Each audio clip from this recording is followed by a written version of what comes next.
Film की कहानी दो कठपुतलियों द्वारा सुनाई गई है, जिन्हें नसीरुद्दीन शाह और रत्ना पाठक शाह ने आवाज दी है। एक युवा, उत्साही राजस्थानी गांव की लड़की लच्छी रानी मुखर्जी की दूर के गांव के धनी व्यापारी भंवरलाल अनुपम खेर के कामकाजी बेटे किशनलाल शाहरुख खान के साथ तय शादी होती है। अपने घर से ससुराल तक यात्रा करते समय पार्टी एक धर्मशाला आध्यात्मिक आवास में आराम करने के लिए रुकती है, जिसके बारे में अफवाह है कि यह 128 भूतों का मेजबान है। धर्मशाला में एक भूत लच्छी को देखता है और उसकी सुंदरता पर मोहित हो जाता है। भूत लच्छी का पीछा करता है और उसे किसी की उपस्थिति का एहसास होता है और वह वास्तव में डर जाती है। बाद में उनकी शादी की रात लच्छी यह जानकर हैरान हो जाती है कि किशनलाल, जो एक कर्तव्यनिष्ठ पुत्र है, एक पूर्व निर्धारित शुभ तिथि पर एक नया दूर का व्यवसाय शुरू करने की अपने पिता की इच्छा का सम्मान करेगा, जो अगले दिन होता है। रात को किशनलाल अपना बहीखाता पूरा करने के लिए अपनी पत्नी से दूर चला जाता है और सुबह के समय जामनगर की एक व्यावसायिक यात्रा पर निकल जाता है, जो 5 साल तक चलेगी।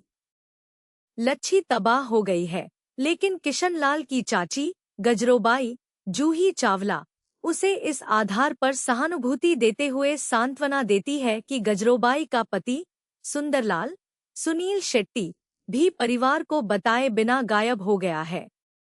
भूत किशनलाल को गांव छोड़ते हुए देखता है और पानी के गड्ढे में किशनलाल से बात करने के लिए एक मानवीय रूप धारण करता है। भूत को पता चलता है कि किशनलाल अगले 5 वर्षों के लिए पारिवारिक व्यवसाय छोड़ रहा है। अगले दिन भूत भंवरलाल के घर में प्रकट होता है, जो लच्छी के प्रति अपने लगाव के कारण किशनलाल का रूप और आवाज लेता है। भूत भंवरलाल को बताता है कि यात्रा के दौरान उसकी मुलाकात एक साधु से हुई जिसने उसका बहुत ख्याल रखा। ऋषि उसके इलाज से खुश हुए और उसे जीवन भर हर सुबह 5 सोने के सिक्के देने का वरदान दिया। भंवरलाल सब कुछ भूल जाता है और किशनलाल को वापस घर में स्वीकार कर लेता है। घर में सबके सामने किशनलाल होने का नाटक करने के बावजूद भूत रात में लच्छी को अपनी असली पहचान बताता है। इस प्रकार लच्छी को भूत के रूप में अपनी सभी इच्छाओं के प्रतिनिधित्व के बीच एक दुविधा का सामना करना पड़ता है, जिसने उसके वास्तविक पति का रूप ले लिया है। वह किशनलाल के इस नए, कामुक, जादुई, सामाजिक और आत्मविश्वासी संस्करण को अपना मानती है। किशनलाल के रूप में भूत असली किशनलाल के परिवार के सभी लोगों से दोस्ती करता है। हालांकि उसकी एकमात्र गलती किशनलाल के नौकर भोजा राजपाल यादव के साथ व्यवहार करना है, जो इस विचार से हैरान है कि किशनलाल ने अपनी व्यावसायिक यात्रा से एक पत्र भेजा है और इसे स्वयं अपने घर में प्राप्त किया है, और जब भूत, जो किशनलाल के रूप में प्रकट होता है, उसे एक गिलास पानी नहीं देता है तो वह नाराज हो जाता है। भोजा जामनगर लौटता है और असली किशनलाल से भिड़ता है कि कैसे वह खुद से पहले नवलगढ़ से आता जाता है। किशनलाल का मानना है कि भोजा एक शराबी है जो कभी नवलगढ़ नहीं पहुंचा और इसलिए बिना किसी पत्र या किसी आपूर्ति के खाली हाथ लौट आया है। इस बीच भूत घर के 2 युवा ऊंटों को एक दौड़ में भाग लेना चाहता है। भंवरलाल इसके खिलाफ हैं, क्योंकि उनका मानना है कि किशनलाल के भाई सुंदरलाल ने 7 साल पहले इसी तरह की दौड़ में हारने के कारण शर्मिंदा होकर घर छोड़ दिया था। भूत भंवरलाल को आश्वस्त करता है कि यदि वह दौड़ जीत जाता है तो सुंदरलाल घर लौट सकता है। दौड़ में भूत अन्य सभी ऊंटों को भ्रमित करने के लिए अपनी जादुई चालों का उपयोग करता है और घरेलू ऊंटों को जीतने में मदद करता है, खोए हुए पारिवारिक सम्मान को पुनः प्राप्त करता है। 2 साल के बाद असली किशनलाल फिर से भोजा के माध्यम से घर एक संदेश भेजता है, लेकिन भोजा की पत्नी इस बार पत्र को जला देती है क्योंकि वह 2 साल पहले हुए भोजा के अपमान को नहीं भूली है। लच्छी और भूत 4 साल तक एक साथ आनंद पूर्वक रहते हैं और फिर लच्छी भूत के बच्चे से गर्भवती हो जाती है।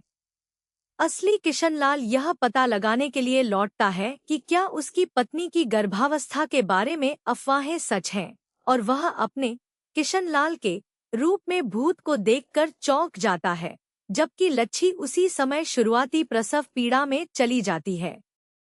परिवार शुरू में असली किशनलाल को धोखेबाज मानता है और उसकी उपेक्षा करता है, लेकिन वह अपनी प्रामाणिकता के कई गवाह और सबूत पेश करता है। हालांकि समाज, विशेष रूप से ऊंट दौड़ में हारने वाले ठाकुर, भंवरलाल को सच्चाई का पता लगाने के लिए मजबूर करते हैं, क्योंकि वे भंवरलाल के परिवार पर कीचड़ उछालकर ऊंट दौड़ में अपने अपमान का बदला लेने का अवसर तलाश रहे हैं। जबकि लच्छी एक बच्ची लुनिमा को जन्म देती है, सुंदरलाल भी घर लौट आता है और इतने लंबे समय तक गायब रहने के लिए गजरोबाई से माफी मांगता है और अपने परिवार के साथ फिर से जुड़ जाता है। किशनलाल का परिवार यह निर्धारित करने में असमर्थ है कि हमशक्लों में से कौन असली किशनलाल है। भूत कबूल करने से इनकार कर रहा है और राजा से मिलने का फैसला करता है ताकि वह मध्यस्थता कर सके। राजा के पास जाते समय किशनलाल का परिवार एक बूढ़े चरवाहे गडरिया अमिताभ बच्चन से मिलता है, जो असली किशनलाल के सामने 3 परीक्षण रखकर उनकी मदद करता है। वह सभी से कहता है कि जो गर्म कोयले उठा सकता है वह खुद को भंवरलाल का असली बेटा साबित करेगा, जो अपनी भेड़ों को समय पर इकट्ठा कर सकता है वह खुद को लच्छी का असली पति साबित करेगा, और जो उसकी पानी की बोतल में प्रवेश कर सकता है वह खुद को लच्छी का असली प्रेमी साबित करेगा।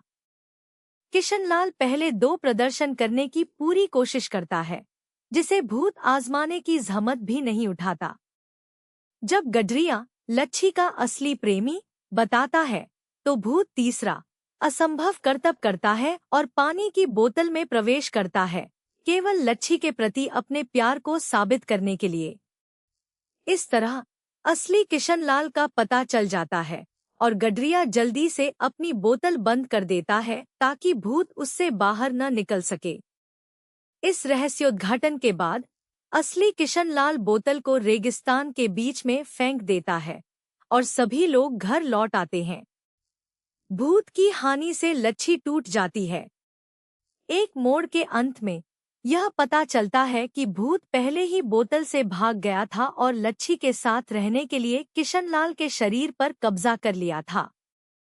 जबकि लच्छी अपने पति के सामने यह स्वीकार करने की कोशिश करती है कि भूत ने उसे धोखा नहीं दिया है और उसने भूत के साथ उसे धोखा दिया है। भूत लच्छी को उस नाम की याद दिलाकर उसकी पहचान उजागर करता है जो वे मूल रूप से अपनी बेटी को देने जा रहे थे।